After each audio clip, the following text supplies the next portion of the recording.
किरो वाला से रानी तोहार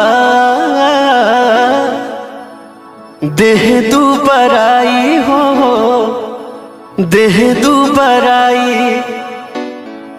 देह आगुराई पर असर परी जाई हो, असर परी जाई। मन लगा लिह देवरू से बात करके, कुछ मजाक करके, कुछ मजाक करके। किरो वाला से रानी तोहार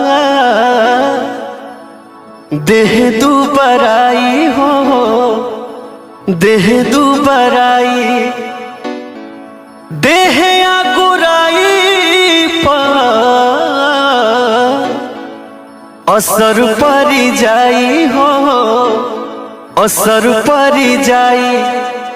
मन लगा लिह देवरू से बात करके, कुछ मजाक करके, कुछ मजाक करके।